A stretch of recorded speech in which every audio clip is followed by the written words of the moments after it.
The first question is, which unit is not an SI base unit? We have 7 SI base units. So these are called base unit because the other units can be derived from or using this base unit. So these are the units for length, mass, time, electric current, thermodynamic temperature, amount of substance, luminous intensity. So we can check each options. So the first one is amperes, which is a SI base unit, and the second option kilogram, which is also a SI base unit for the mass, and option D is second is an SI base unit that is for time. So option C is the correct one, which is coulomb, and coulomb is a unit for the charges. Okay, so charge can be calculated using the formula current multiplied by the time. So the unit of coulomb is amperes times seconds. So this is an derived unit. So option C is the correct answer for this first question. So the second question is, what is the best estimate of the number of atoms in a piece of metal of volume 50 centimeter cube?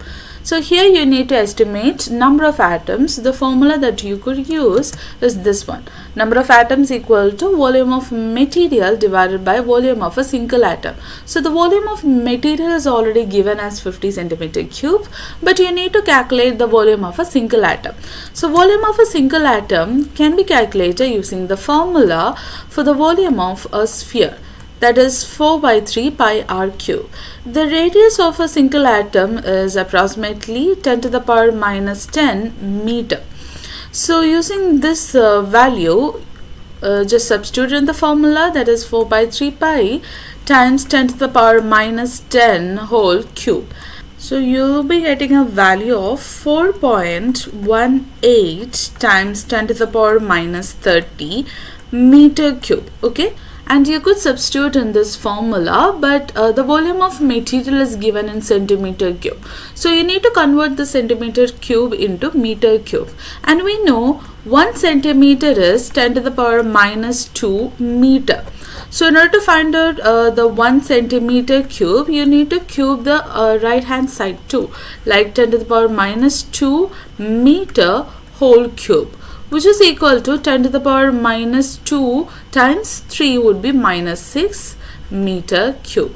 So 1 centimeter cube is equal to 10 to the power minus 6 meter cube. So here the volume of the material would be 50 times 10 to the power minus 6 divided by 4.18 times 10 to the power minus 30, and the value that you will be getting for the number of atoms using this would be 1.19 times 10 to the power 25.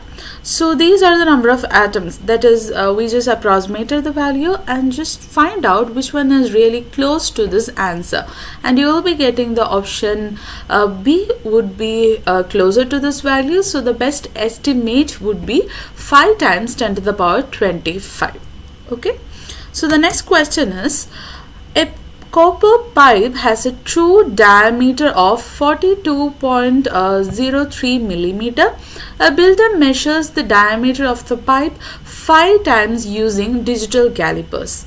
The measurements are shown. So these are the 5 measurements. What describes the builder's measurements? So to answer this, you must be having an idea of what is accuracy and what is precise. Accurate, which means that which is closer to the if that value that you measured is closer to the true value, then you could say it is accurate. Okay, so if the measurements are really close to each other, then it is called precise. Okay, so that's the definition for the accuracy and the precise. So from these given measurements, you could find out these values are really close to each other. So these measurements are really close to each other, which means that these these values are precise values. Okay, and is that accurate value? Accurate, which means that the value is close to the true value, but you could find out each measurement, and even the mean of this diameter is not even close to this. This is 42 and here is approximately 48 would be the answer, which means that this one is not an accurate measurement. So the correct option is precise but not accurate. So option D will be the correct answer for this question. Fourth question is, two forces each of 10 Newton act at a point P as shown. The angle between the directions of the forces is 120 degree. What is the magnitude of the resultant force? So resultant force is the sum of the forces acting at that point, right? So here is two forces and it is at an angle of 120. So what you could do is to find out the sum of the two vectors, but you can add like 10 plus 10, so 20 would be the resultant force. No, if these forces are acting along the same direction, then you could add these two. If it is in the opposite direction, then you could subtract the two values to get the resultant force. But so if you're if you're using the parallelogram method or triangular method, you will be getting a resultant force. Okay, so the magnitude of the resultant force is what we need, and we have a formula for that one too, and that is for using the cosine formula. To find out the resultant vector magnitude, you can use this formula. So here A is 10 and B is also 10 plus 2 multiplied by 10 times cos of the angle between the two vectors is 120, and the value that you will be getting using this calculation would be 10 Newton, which means that the option B is the correct answer for this. So it's better to learn this this formula to simplify your steps. Fifth question is, one object moves directly from P to R. So one object is moving from P to R, and the next option is, in a shorter time the second object moves from P to Q and to Q to R. So this is the second movement. Okay, which statement about the two objects is correct for the journey from P to R? So we have two journeys over here. So you could find out the fact that the displacement is the same, right? Because the initial point is P and the final point is R in both the journeys. So the displacement is the shortest distance between the two, or the straight line between the 2 points, or you could say the distance in a particular direction and all. So we have like different definitions for the displacement, and you could find out whether it is moving in this direction or in this direction.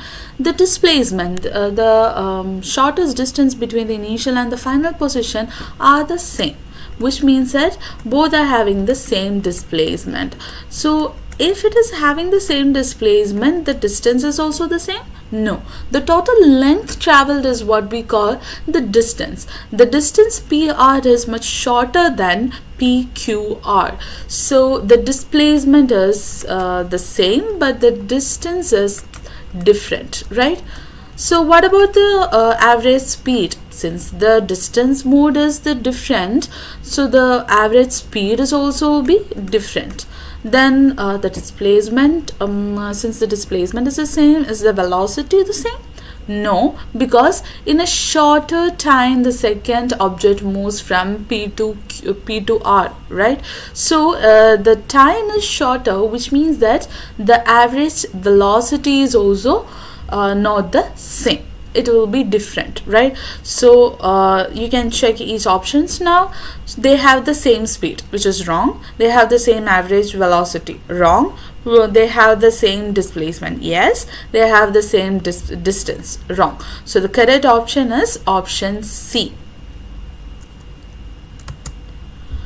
So the question number 6 is, a ball is kicked so that it has an initial velocity of 12 meter per second at an angle of 50 degree to horizontal ground. Assume that the air resistance is negligible. What is the maximum height above the ground that is reached by the ball? So this is like a projectile motion case. So in this case you may use this formula if you could memorize this formula. Otherwise you can do like step by step.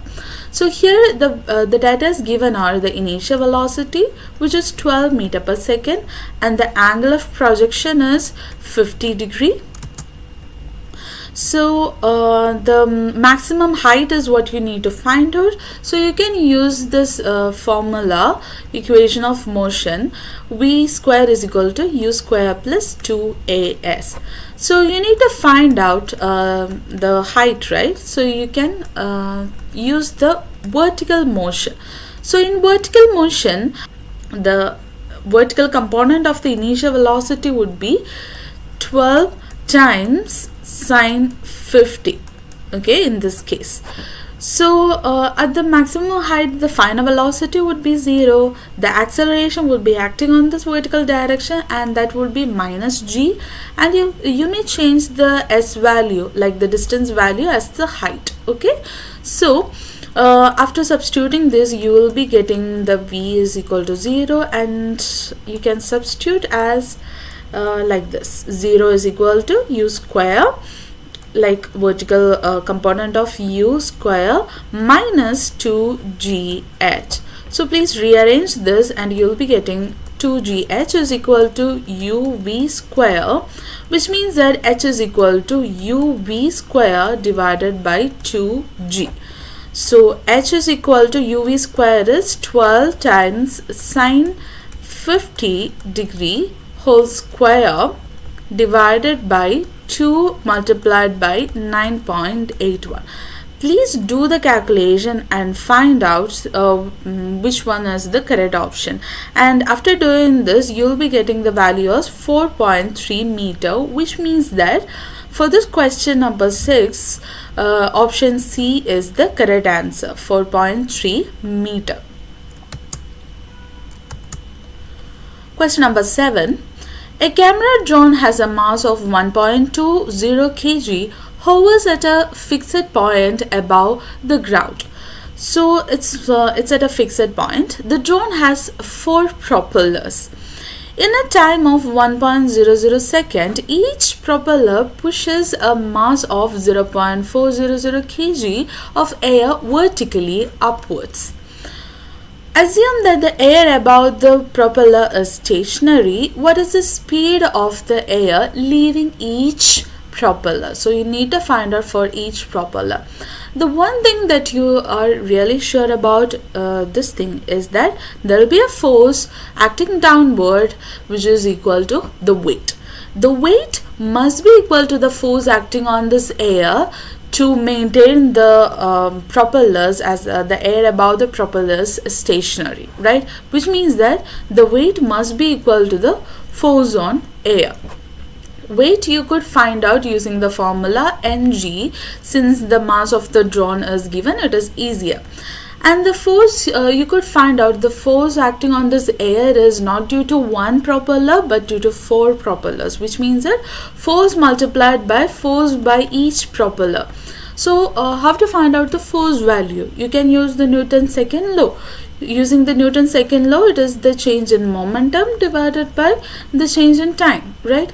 So rate of change of momentum, and the momentum is mass times velocity. So change in mass times velocity, which is a constant, divided by time. So mg, which is equal to 4 delta m divided by delta t multiplied by v.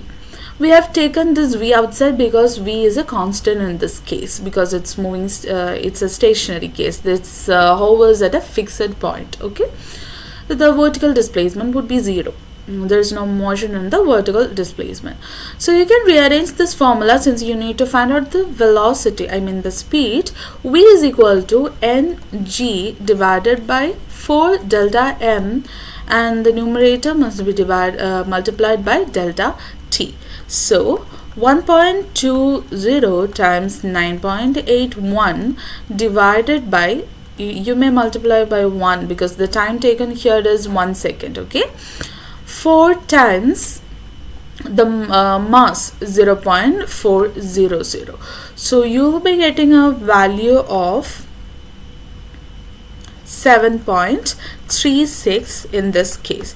So the option C is the correct option for this question. 8th question. A ball rests on the earth as shown. Newton's third law describes how forces of the same type act in pairs. One of the forces of a pair is weight W of the box, which arrow represents the other force of this pair. So the conditions for the Newton's force pairs are these: equal magnitude. So if you're checking each option, you could find out each option is having the same magnitude as the length of the arrows are the same. So the second option is opposite direction. So option D and C are not the correct one because these are in different directions. So it would be maybe A or maybe B, either of this. Then the third condition is same type. So here the weight is one of the force, right, which is a gravitational force. So if you could take the B option, which is a normal force, okay, so that is not a Newton force pair, right, but the option A, which is a gravitational force from earth to the box, right, in the opposite direction, and that's having the same magnitude as well, and so same type of forces in the opposite direction. So the option A is the correct answer for this. Question number 9. A small ball is held at the surface of liquid oil in a container. The ball is released from rest and forced through the oil. The ball has velocity v, a viscous drag force F act on the ball. Which graph could show the variation of V of F? So you need to consider a bottle of oil, okay?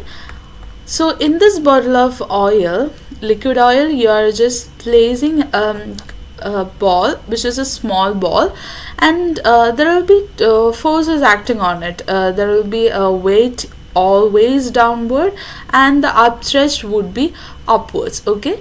So the drag force is having a formula like 6 pi eta rv. So since it is a small ball, you can use this formula to find out the drag force, and you may find out the force drag force is proportional to the velocity, which means that as speed increases, the drag force is also increases, right? So if you are taking these two options would be wrong, because this option D would be always wrong, because at the velocity 0 condition the force is the maximum. No, at the velocity, if the velocity is 0, the drag force also be 0, right? So option D is completely wrong, and you need to consider the other fact also, like initially the resultant force would be downward because the weight would be more. That's why it is sinking to the bottom, right? Weight would be more than the upward force, like the upthrust and the drag force. And eventually, as the speed increases, the drag force also be increases, and both the upward and the downward forces will be equal, right? So the drag force stays the same, it will be a constant, okay? So here the drag force is increases, but it is decreases as the speed is increases, which is wrong. So option C and D are not the correct option, and you could check the B option. Here the drag force is actually increases but in a decreasing rate, then it is decreases after some time. See, as the speed is increases, the drag forces decreases. So the option B is also wrong, but the option A, which is the correct answer, because at zero speed the drag force is 0, and as the speed increases the drag force is also increases. So you can find out using the gradient also. The gradient for this graph would be delta F divided by delta V. So as the velocity increases, the drag force also needs to be increases, right? So in this case it is decreases, but in this case it is increases, which means that the option A is the correct answer for this 9th question. Question number 10. An object of mass m moving at speed u along a frictionless horizontal surface collides head-on with a stationary object of mass 4m. After the collision, the object of mass m rebounds along its initial path with 1/4 of its kinetic energy before the collision. What is the speed of the object of mass 4m after the collision? So here there are some hints given. The first one is the object moves, it's having a kinetic energy that is 1/4 of the initial kinetic energy, or the kinetic energy before collision. So kinetic energy before collision you could find out, I mean you can substitute like this, since u is the velocity of this mass m. Here the initial velocity would be 0 as it is a stationary object. Okay, 1/4 of this value would be equal to the kinetic energy of this mass m after collision. So you could consider the velocity after collision for m as v1, for m as v2. Okay, so here if you are equating as it is given in this question, you will be getting this formula, and you can cancel half m as it is common on the both sides. You will be getting v1 square is equal to u square by 4, and just take the square root of this equation for the whole equation. You will be getting v1 is equal to u by 2. Okay, so this is the velocity of mass m after collision. Okay, now you can use the momentum conservation formula. Okay, that why we are using the momentum conservation is because what you need to find out is the speed.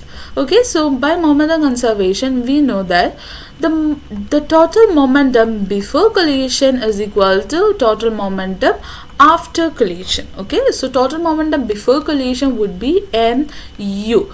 The momentum for 4m would be 0 as it is stationary. The momentum after collision would be mass of the first object multiplied by the velocity plus the mass of the second object 4m multiplied by the velocity v2. v2 is what you need to find out.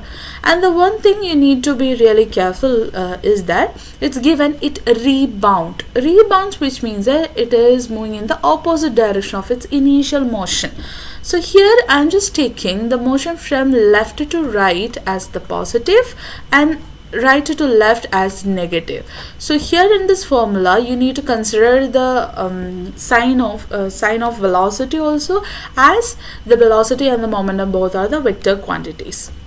So in this case I am just moving this term to the other side. So since it is negative, it will be added to the other side, which means that mu plus m v1, which is equal to 4m v2. So m is same for each terms, so I'm just cancelling these, which means that u plus v1 is equal to 4 v2, and I can substitute for v1 as u over t.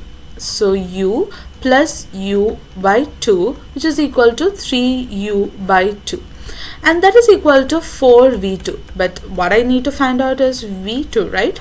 So it will be 3 by 2 u multiplied by 1 by 4, which is equal to 3u divided by 8. So the correct option for this question would be option D, 3u over 8.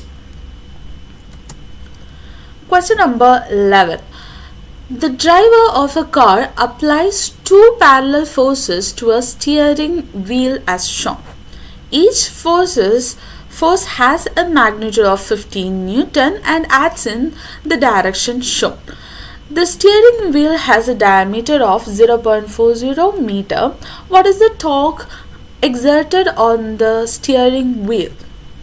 So you can find out that this is a couple of forces, like the two are having the same magnitude 15 Newton, but these are in the opposite direction, which means that it contributes as it's constitute a couple.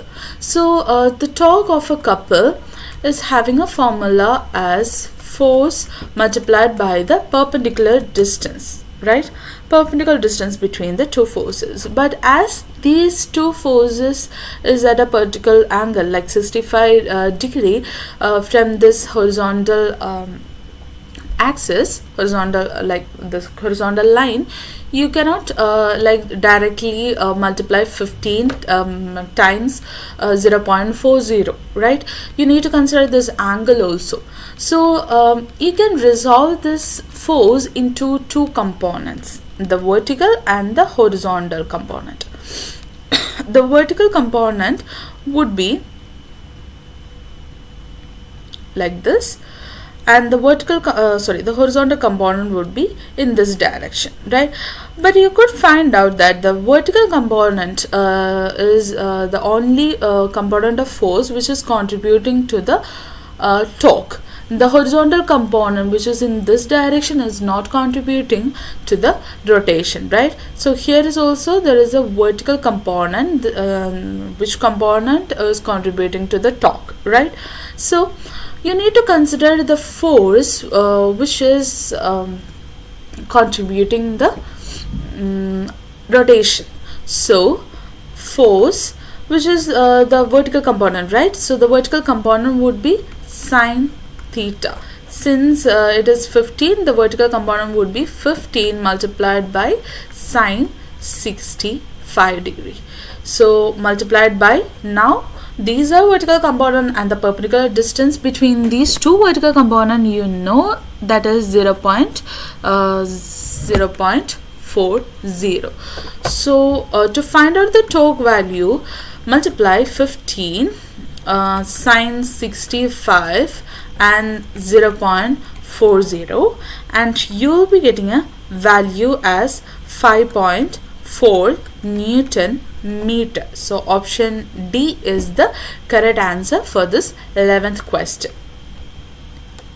Otherwise you can resolve this distance also. I found this method would be like easier. Otherwise you could use the general formula as well, like tau is equal to F times R sine theta, where theta is the angle between the force and the perpendicular distance. So you may directly use this formula as well. You will be getting the same answer. You don't have to like resolve this vector into two component and just find out which one is contributing to the rotation. Question number 12. A farmer is trying to lift the corner of a large water tank. She uses a metal rod as a lever. The vertical force from the farmer is constant and is always applied to the end of the rod. Which change must increase the upward force on the water tank?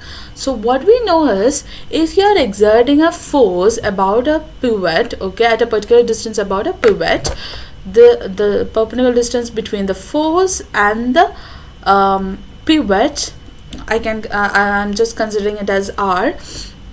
As the force is exerting, there will be a moment or due to this force at this point, at this pivot, right?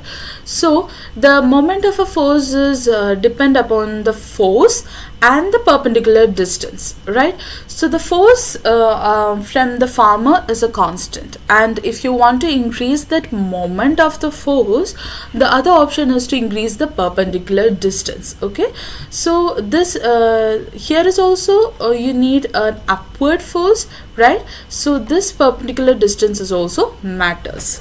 So if you're using a longer road, what happens? This R value, this perpendicular distance from this force from the hammer and the pivot would increase, which will increase the upward force, right? So the correct option would be either A or B.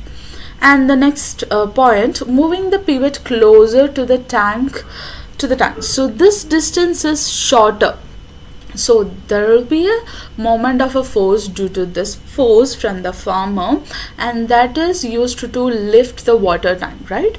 So if you are decreasing this distance, the moment will be like contributing to more force, which means that the option A is the correct one.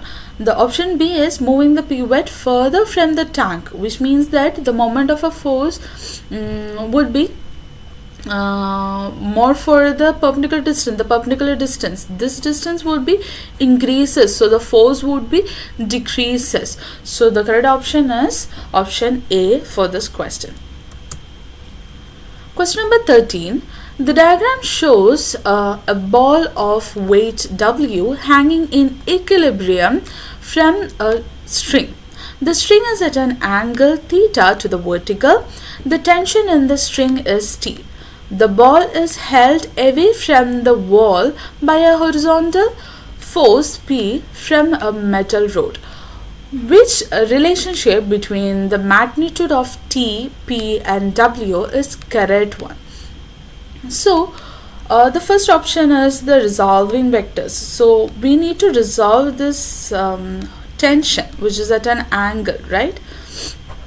So I can resolve this vector. This is the vertical component and this is the horizontal component. Okay, so this angle would be theta, as the parallel angles would be the same. So this one will be can be resolved to T cos theta, and this one will be T sin theta. So you could find out the equations here, like weight is equal to T cos theta, and the horizontal force is equal to T sin theta. So but in this option it is in the opposite is given, which means that the option A is wrong, and the option B, T is equal to P plus W, you cannot add these two vectors like some numbers. Okay, maybe these two, since these are equilibrium, the case is that these two must be contributing to the tension, right? But you cannot add these two vectors. This is not a proper way of adding the vectors, right? Then this option D, W is equal to P tan theta and W is equal to T cos theta, that is also wrong. You need to check whether this option C is correct or not, right? So for that, what we know is, if the system, the whole system that you are considering is in equilibrium, it must be forming a closed triangle. So let's consider this as the horizontal force, and this is the weight, and the tension is this. So these three must be forming a a closed triangle. So this is the horizontal force, and this is the weight, and this is the tension, which is acting at an angle theta to the weight, right? This is a right angle triangle. So in the case of right angle triangle, if you want to find out this angle, what you need to do, you can use this formula, right? Using the Pythagorean theorem, T square would be equal to W square plus P square, which means that the option A is the option C is the correct option for this 13 question. Question number 14 is, which expression for pressure is correct? So there are several options given, and you know that the pressure is the force, that's the normal force divided by the area. So if this is the area that you're considering, the force, normal force acting on this is considered as F. The pressure on the surface would be force over A. So the option A would be the correct answer for this. Question number 15. A ball has a mass of 0.50 kg and a volume of 1.3 times 10 to the power minus 3 meter cube. The ball is floating in equilibrium in still water. The two forces acting on the ball are its weight and the upthrust due to the water.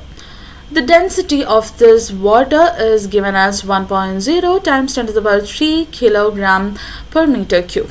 What is the percentage of the volume of the ball above the surface of the water? So you need to find out the volume, right? So in this case, let's consider this is the water, and the ball is like this. The two forces acting on it is the weight and the upthrust due to this water, right? So the weight and the upthrust both must be equal such that it could be in the equilibrium. Okay, so for the ball to be in equilibrium, these two forces must be balanced. The weight you could find out using the formula mass times g. The mass of the ball is given, so it's a direct substitution needed. Okay, but the upthrust is the weight of the displaced water, right? So weight of the displaced water is equal to mass times g, but you need to find out the mass of the displaced water. So how to find out the mass of the displaced water? So for that, you may consider the density. Density formula is mass over volume, which means that mass is equal to density times volume of the displaced water. Here the density of water is given, and you can find out the volume of this displaced water as well.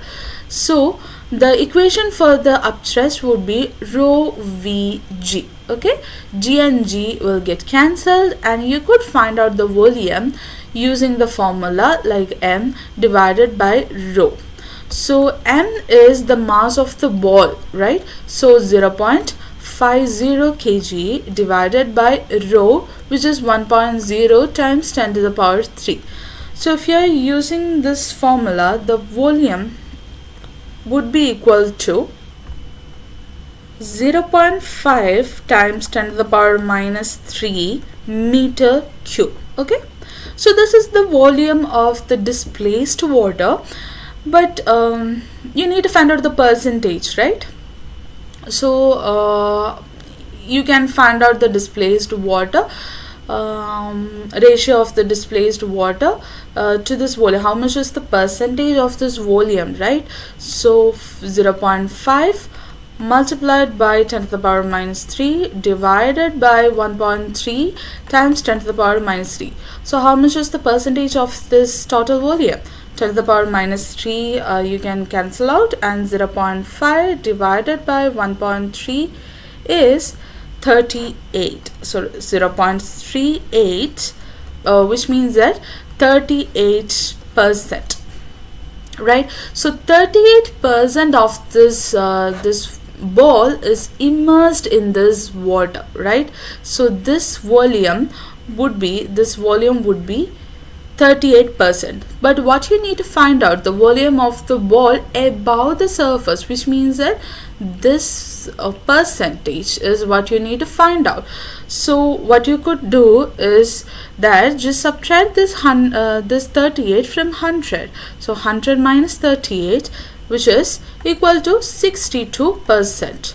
So 62% will be above the surface of water, which means that the option C is the correct answer for this question. Question number 16. A man sits on a buggy that is pulled along by a wire attached to a kite. The wire is at an angle of 40 degree to the horizontal and has a constant tension of 200 Newton. The man and buggy travel a distance of 20 meter along a straight horizontal path. The wire and the path of the buggy are in the same vertical plane. What is the work done by the tension force on the man and the buggy? So the man and the buggy is moving along this direction in for a distance of 20 meters is what was given in this question, right? The work done formula is that force multiplied by the distance moved in the direction of force, right? So you need to find out the force acting along this horizontal direction, which means that you need to resolve this tension force in the horizontal direction. Okay, yeah, you got the point, right? The 200 Newton in the horizontal direction would be 200 multiplied by cos 40. The horizontal component will be cos of the angle. So 200 multiplied by cos 40 multiplied by the distance in the same direction, which is 20. So if you're doing the calculation, you will be getting the answer 3.1 kilojoules, which means that the option B is the correct answer for this question. Question number 17. A ball is thrown vertically upward from the surface of the earth. Which statement describes the energy of the ball as it rises through the air? So this one is the ball on the surface of the earth, and this position of the ball is at a maximum height, and at this position the ball is again on the surface of earth. So it is thrown upward, right? So when it is thrown upward, it is moving with a high speed, which means that at this initial position the kinetic energy would be the maximum value because the velocity is maximum. On the surface of earth, the potential energy would be 0 because the potential energy equation is mgh, where h is the height above the surface. So at the initial position the h value is 0, right? So the potential energy is 0, but the kinetic energy would be the maximum, or 0, or if it is at a particular height that you are throwing, it would be a minimum value, but the kinetic energy would be maximum. Okay, as it is moving or it is rises through air, what happens is that the kinetic energy will be decreasing, but the height above the ground will be increasing, right? So height above the ground increases, which means that the potential energy will be increases, but the kinetic energy would be decreases. The reason is that the total energy of the ball stays the same, which means the option D is a wrong one, which is given as the total energy of the ball is increased. That's not true. It is always conserved. That is a conservation law of energy. So which one will be the correct one? The kinetic energy is decreases and the gravitational potential energy increases as it rises. So option B is the correct answer for this question number 17. Question number 18.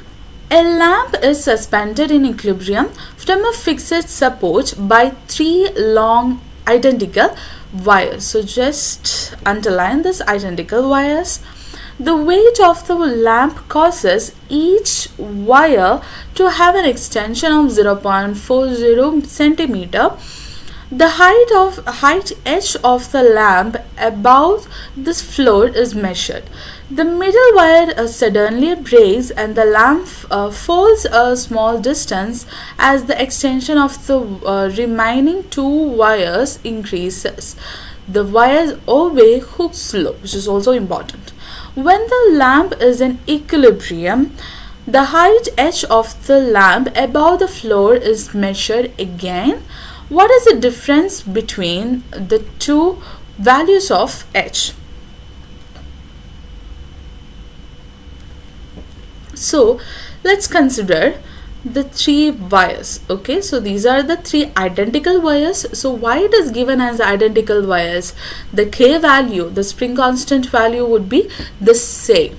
Okay, so 3 identical wires is placed and it is at a particular height, right? So the extension for the first condition we can take as x1 and the height above the ground as h1. Okay, then the second condition, the middle wire breaks and it is now supported by the 2 wires, right?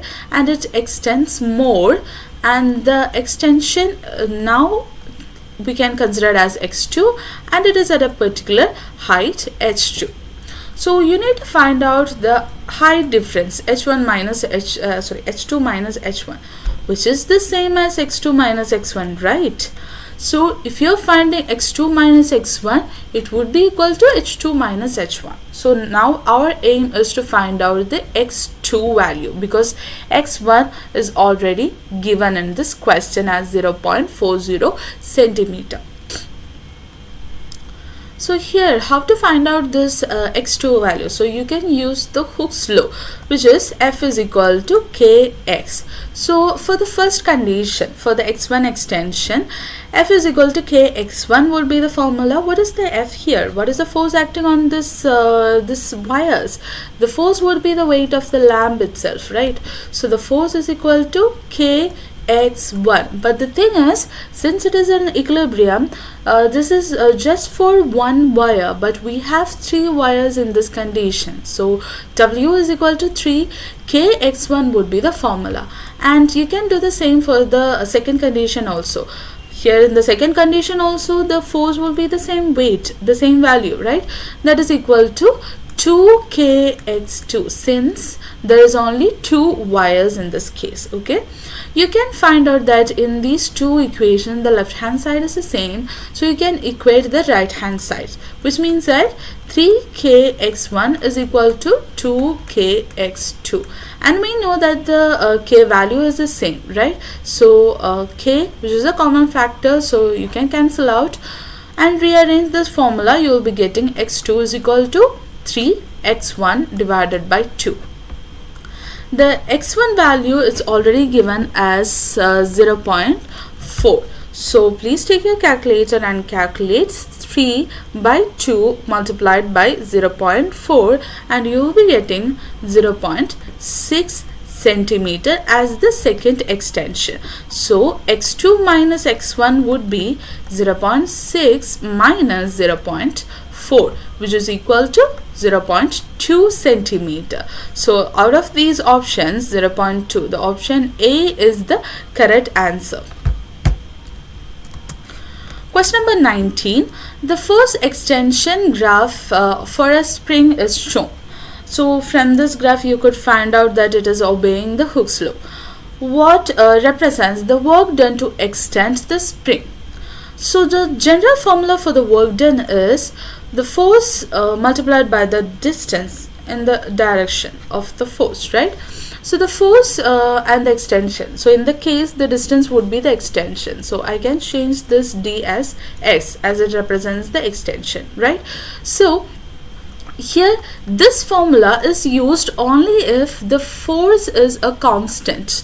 Okay, but here the force is also changing, accordingly the extension is also changes, both are increases, right, in the same rate.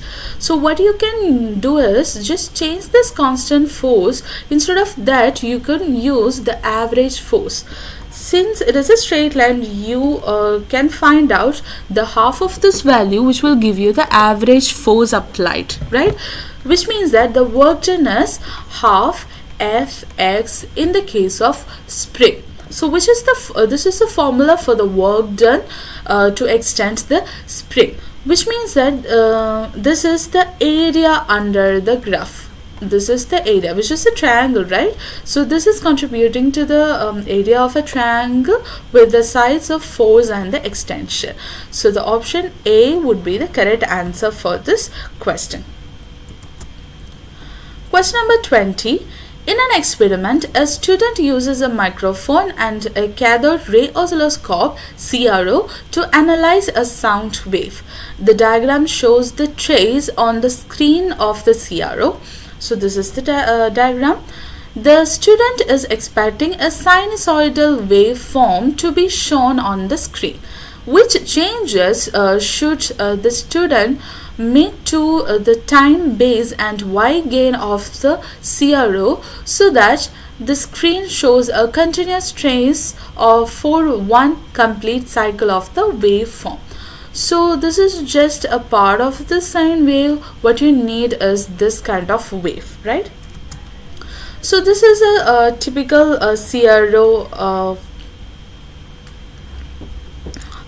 CRO picture, and check, this is like almost the same as shown in the diagram.